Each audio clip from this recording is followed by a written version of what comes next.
নমস্কাৰ, মই নয়নমণি। এটা খুব ধুনীয়া গোলাপ ফুলৰ ডিজাইনৰ ভিডিঅ' লৈ আহিছোঁ আজি। এইটো ৰ'জ ডিজাইনটো। এইটো ডিজাইন অৱশ্যে মই আগতে কৰি দেখাইছিলোঁ, তথাপি বহুতেই এতিয়াও মানে ৰিকুৱেষ্ট কৰে গোলাপ ফুলটো বনাই দেখাবৰ বাবে।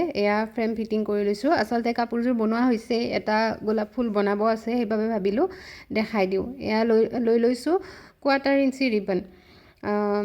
এইটো গোলাপ ফুলটো 1/2 ইঞ্চি ৰিবনেৰে সিমান বেছি মানে ভাল নহয়, 1/4 ইঞ্চি ৰিবনেৰে যিমান ভাল হয়। অকণমান বেজিত সূতা ভৰোৱাটো দেখাই দিছোঁ, মানে ৰিবনডাল ভৰোৱাটো। এনেকৈ গাঁঠি লগাই ল'ব লাগিব আৰু পিছফালেও এটা গাঁঠি লগাই ল'ব লাগিব। আৰু ফ্ৰেমটো অলৰেডি ফিটিং কৰি লৈছোঁ। এই গোলাপ ফুলটো বনাওঁতে এনেকৈ আমি সূতাৰে 5ডাল বা 7ডাল এনেকৈ চিন নহয় দেই, সূতাৰে এনেকৈ দি ল'ব লাগিব। মই যেনেকৈ ভিডিঅ'ত যেনেকৈ দেখিছে আপোনালোকে, ঠিক তেনেকুৱা ধৰণে মই আগৰ ভিডিঅ'ত দেখাইছোঁ। ভিডিঅ'টোৰ ওপৰত মই বাৰু দেখাই দিছোঁ, আপোনালোকে চাই পেলাই বুজি পাব নিশ্চয়।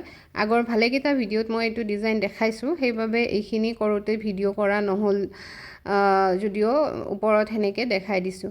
আৰু এনেকৈ এডাল সূতা এৰি এডালেৰে তলফালৰ পৰা মানে বেজিটো ফুটাই লৈ এনেকৈ মেৰিয়াই থাকিব লাগিব যেতিয়ালৈকে শেষ হৈ নাযায়। আৰু মই প্ৰতিটো ভিডিঅ' মানে একেবাৰে সহজভাৱে দেখাওঁ, যাতে আপোনালোকে সকলোৱে শিকিব পাৰে। আৰু মই নিজেও যদিও কাপোৰ বনাওঁ আৰু কেনেকৈ বনাওঁ সেইটোও দেখাই দিওঁ, কাৰোবাৰ অলপ হ'লেও সুবিধা হয় আমি ভিডিঅ'বোৰ দিলে। আপোনালোকৰ বহুতেই এনেকৈ ভিডিঅ' চাই নিশ্চয় ব্যৱসায় হিচাপে কৰি আছে, আৰু বহুতেই মেছেজ কৰে যে বা আপোনাৰ ভিডিঅ' চাই শিকিব পাৰিছোঁ, কাপোৰ বনাইছোঁ, তেনেকৈ ক'লে বহুত বেছি ভাল লাগে। সেইবাবে ভিডিঅ'সমূহ শ্বেয়াৰ কৰা হয়। আৰু এনেকুৱা বহুত ৰিকুৱেষ্ট আহে। এইটো ৰ'জ ডিজাইনটো বহুত দিনৰ পৰা বহুতেই কৈ আছে, কিন্তু আগতে দিছিলোঁ যদিও এতিয়া নতুন নতুন ভালেখিনি আহিছে সদস্য মোৰ চেনেলত, সেইবাবে হয়তো আগৰ ভিডিঅ'সমূহ দেখা নাই। আকৌ এবাৰ দিব কৈ থাকে, কিন্তু মানে একদমেই কি ক'ম আৰু, কাপোৰবোৰ বনাওঁতে সময়ৰ অভাৱত মানে ভিডিঅ'বোৰ বনাব ৰৈ যায়। ভিডিঅ' বনাব লাগিলে মানে এবাৰ ট্ৰাইপডত মোবাইল ফিটিং কৰা, এবাৰ হেৰি কৰা, এইবোৰ ভালেখিনি কাম থাকে ন, যিসকলে ভিডিঅ' কৰে জানেই। আৰু সেইবাবে কৈছোঁ, বেয়া নাপাব। বহুতৰ ৰিকুৱেষ্ট আছে, কিছুমানে আকৌ মেছেঞ্জাৰত ফটো দি থৈ দিছে, বা এইটো এপ্লিকৰ ডিজাইন দেখাবচোন, এইটো এনেকৈ দেখাবচোন, কিন্তু মই একদমেই দিব পৰা নাই। যিহেতু ঘৰৰ কামো থাকে, ইফালে ল'ৰা আছে, ল'ৰাকো চাব লাগিব, তাকো সময় দিব লাগে, সেইবাবে কেতিয়াবা মিলাব নোৱাৰা হৈ যাওঁ। আকৌ অহা সপ্তাহৰ পৰা তাৰ পৰীক্ষাও আছে। নাজানো ভিডিঅ' দিব পাৰিম নে নোৱাৰিম, তথাপি চেষ্টা কৰিম আৰু, নহ'লে আপোনালোকে পাহৰি যাব নহয়। দেখিছেনে, আপোনালোকৰ লগত কথা পাতি পাতি পূৰা ৰ'জ ডিজাইনটো বনাই ল'লোঁ।